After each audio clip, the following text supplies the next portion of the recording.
The score was 27-26 in our volleyball game, and tensions were high against our division rival.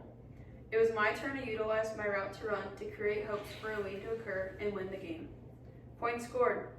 While my team celebrated above me, the room got silent as all I could focus on was the unbearable pain that followed from a pop in my knee that led me to stay on the floor. My season was over, even though I had yet to find out.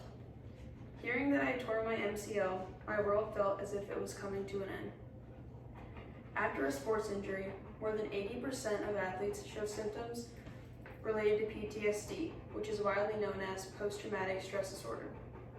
I'm a result of that 80%.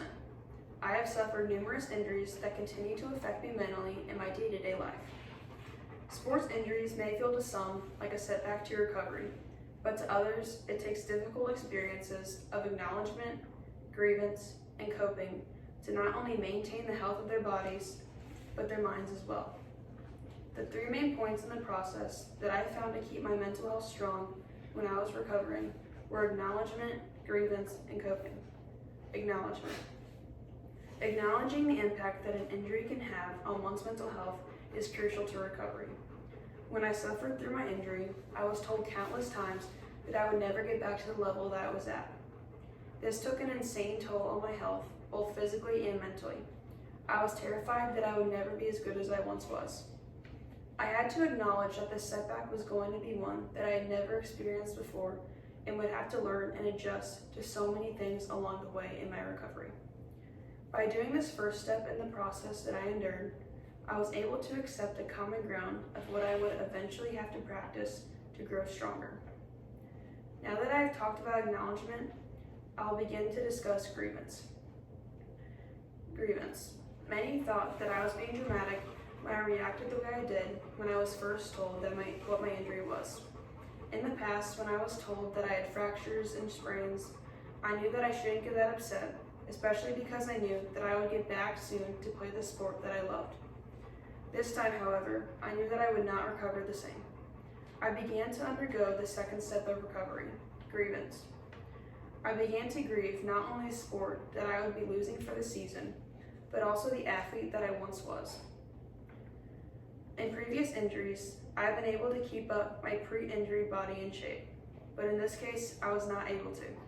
I lost 45% of the muscle in my leg and had to become even more careful with my training to become stronger. I had lost the person that I once lived and breathed to become. Grieving the sport that I had played since 8 years old was extremely difficult. Since I started playing, I always had the urge to continuously step onto the court and play my heart out. When I was told that I was going to have to sit and watch only 10 feet away from the game, my heart was crushed. Game after game, I left the gym even more upset than I did when I walked in. Not only was I letting down my teammates with my mindset and my attitude, I was also disappointing myself. Never had the sport made me feel this way. The grieving that I experienced with myself and the sport led me to the final step in the process, that I had to grow and become stronger.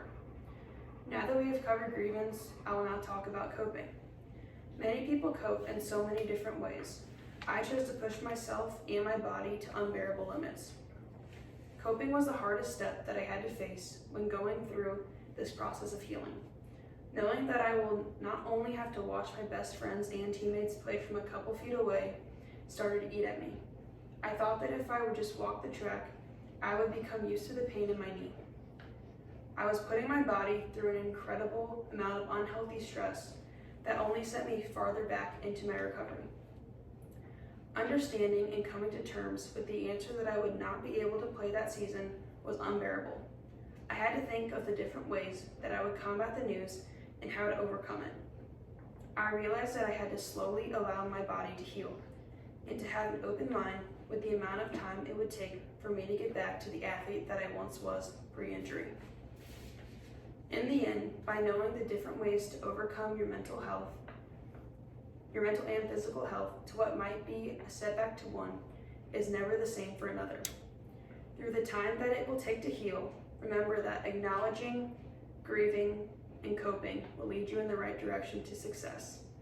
So, just when you feel that your world has come to an end, Understand that there will always be another match of 27-26 and a time to celebrate with your teammates once again, stronger than ever. Always remember that you are more than what your injury limits and defines you to. Thank you.